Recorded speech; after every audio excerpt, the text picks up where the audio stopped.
Okay, so for the next, um, actually, I wanted to say first that one of the things the zero draft does is to really help us focus and hone in on our topic.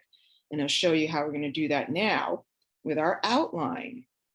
So finding that focus, even if you know what your topic is really important. What is the angle of whatever I'm writing? I don't care if it's a letter, a memo to the company. What is my angle? What is, the important main idea here that has to get across?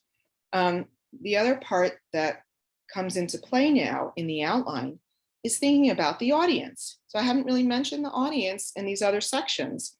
And that's on purpose. I don't want you to think about the audience any earlier than this, because what happens is it stifles your work, your creativity, anything that might kind of come out onto the page might be constipated because you're thinking about that audience too much.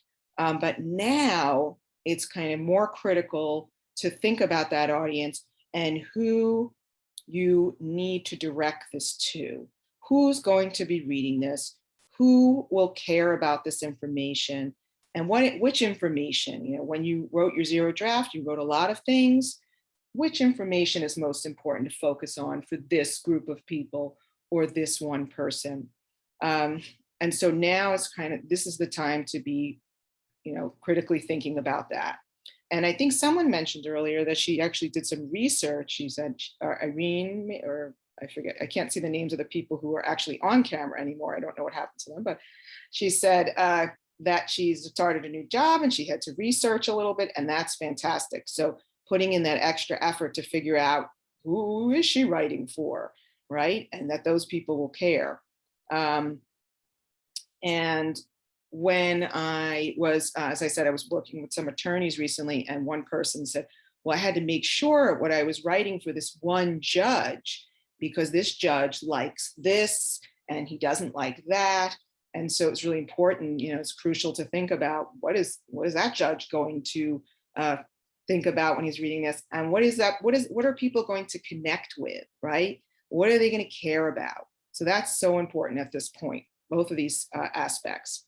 Okay, so what we're going to do is take a look at that free write, or the zero draft, and circle or highlight, if you're using the computer, ideas to include in your first draft. Okay, and they can be anything. It doesn't have to be perfect, a perfect idea. It doesn't have to be perfectly written.